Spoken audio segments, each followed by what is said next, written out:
Parte 3. Havia muitos cômodos no 9º andar da grande tumba de Nazarick.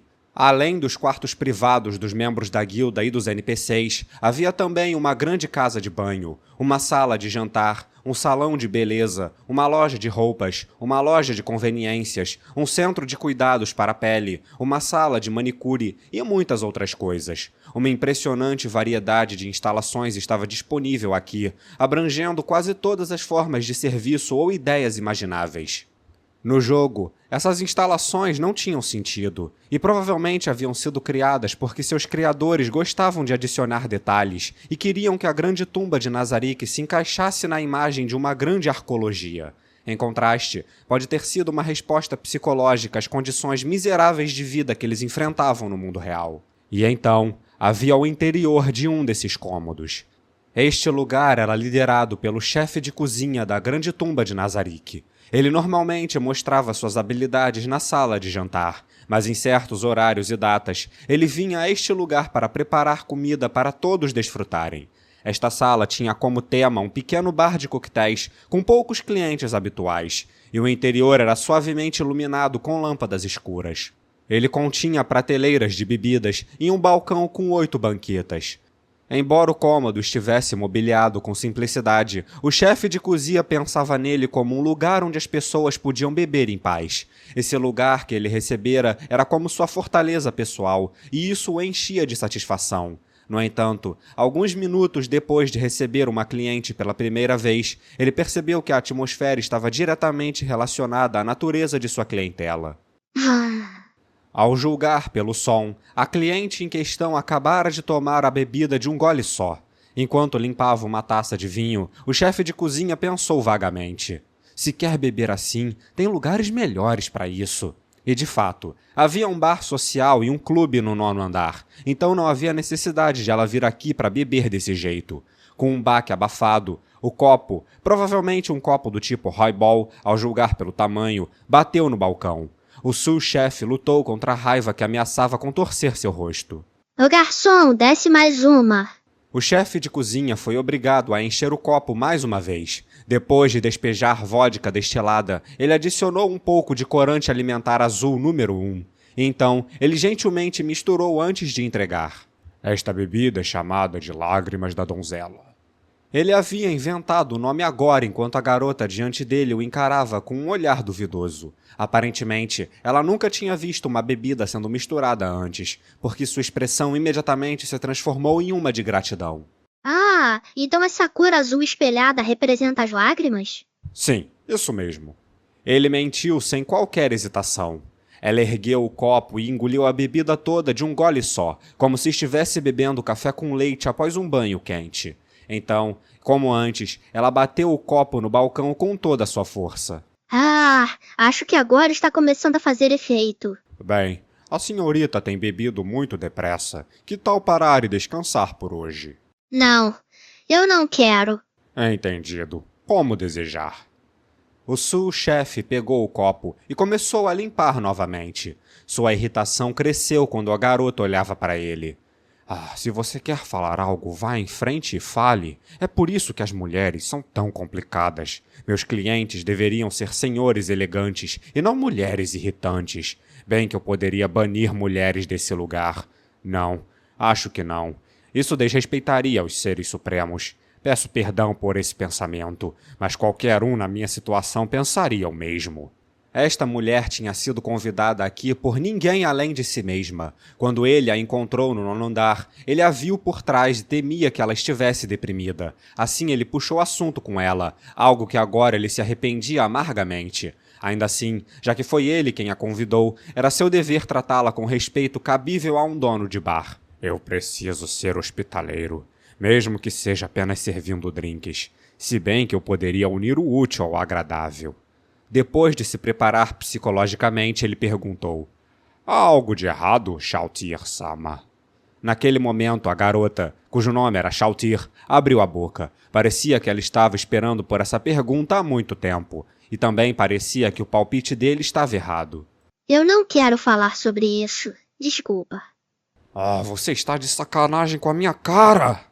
E então, seu rosto se enrugou em uma carranca. No entanto, Shalltear não conseguia interpretar as expressões faciais de um homem cogumelo, e por isso ela não deu bola. Em vez disso, ela usou o dedo para brincar com um copo diante dela. Eu acho que estou ficando um pouco bêbada. Ah, é? Não me diga.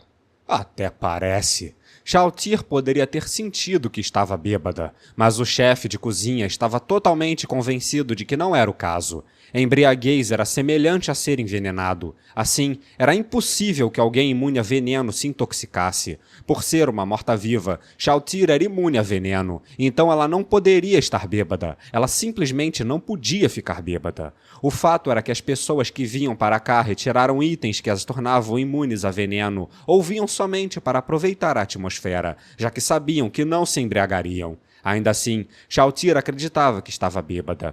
Isso provavelmente era verdade para ela, pois ela devia estar se sentindo intoxicada pelo ambiente.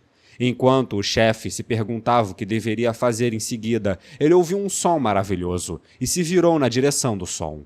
Oh, olá, seja bem-vindo. Olá, Pequi, como você anda?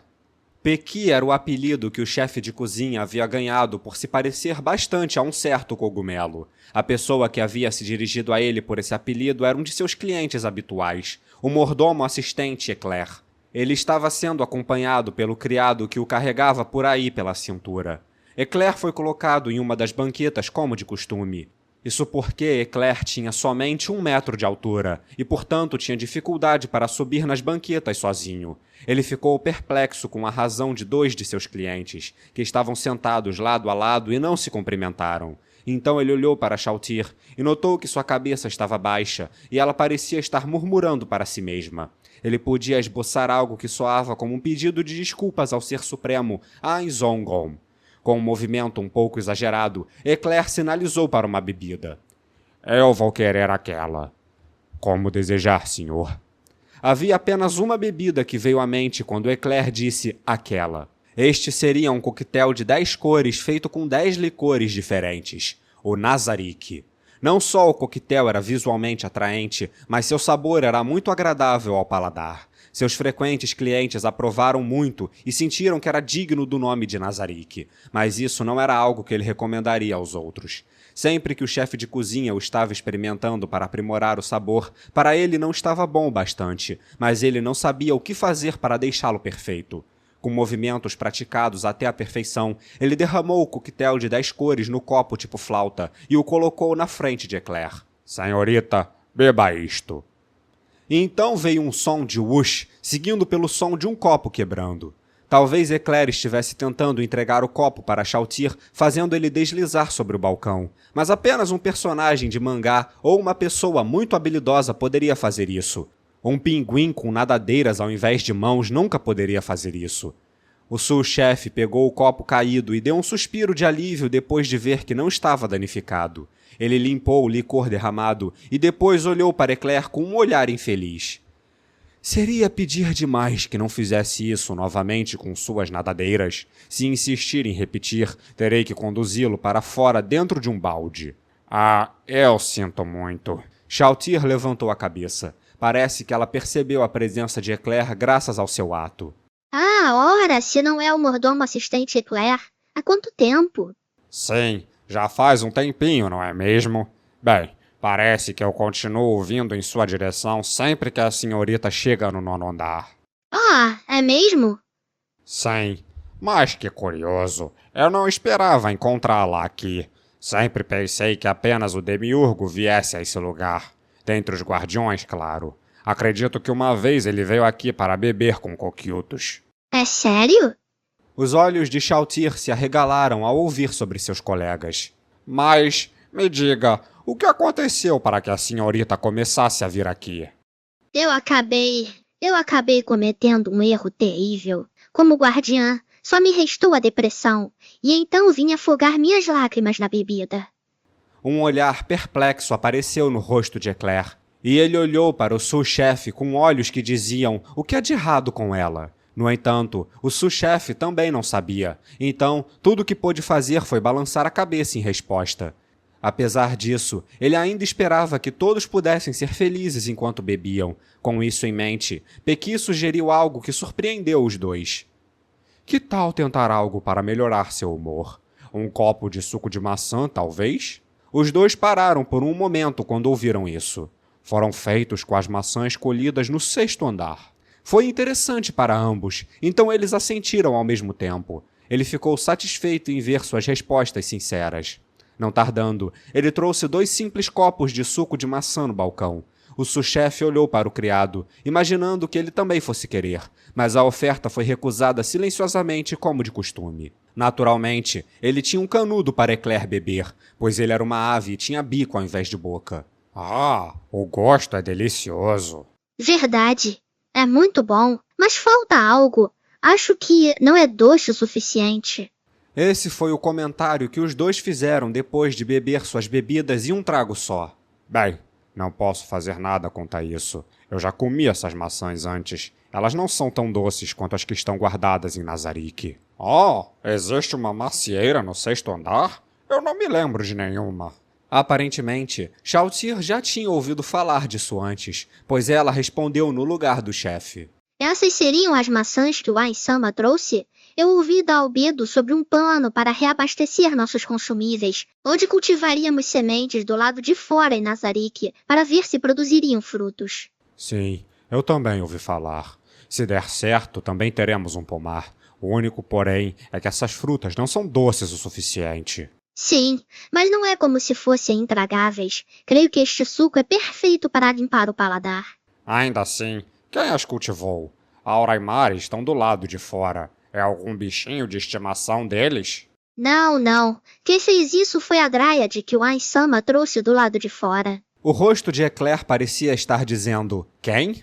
Em contraste, Chautier parecia estar tendo uma exclamação em sua cabeça. Entendi. Então colocaram a pessoa certa para o trabalho. Será que o Ain-sama planejou isso desde o começo? Espere um momento. Quem é essa?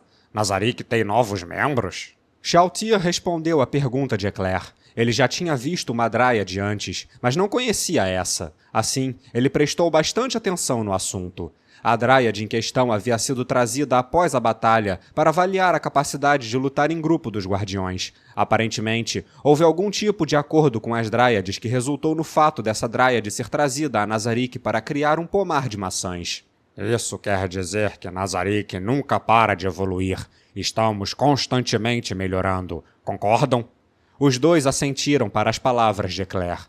Quanto ao chefe, até então ele não tinha certeza sobre os detalhes deste assunto e sobre os planos futuros para a grande tumba de Nazarick. No entanto, ele agora entendia que o último ser supremo que permaneceu aqui, Ain-Zong-Gom, estava tentando manter sua força neste mundo e planejando aumentar ainda mais seu poder.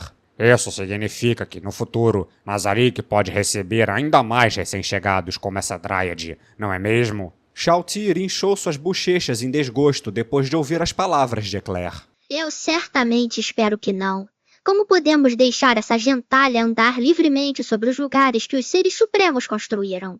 Eclair também sentia o mesmo, e não pôde deixar de franzir a testa enquanto pensava sobre as moradas dos seres supremos sendo manchadas por pessoas de fora. No entanto, ouviu uma coisa que ofuscou esses sentimentos.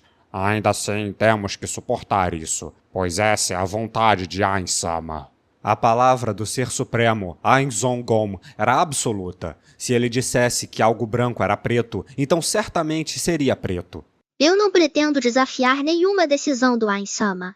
Os outros dois assentiram com a cabeça para o grito de Chautier. Sim, precisamos ser mais leais ao Ain-sama. Precisamos ser exemplos para as massas. E tenho plena certeza de que, depois do que a senhorita fez, ninguém mais ousará atrair o Ain-sama. Exatamente. O que me diz, Chautier?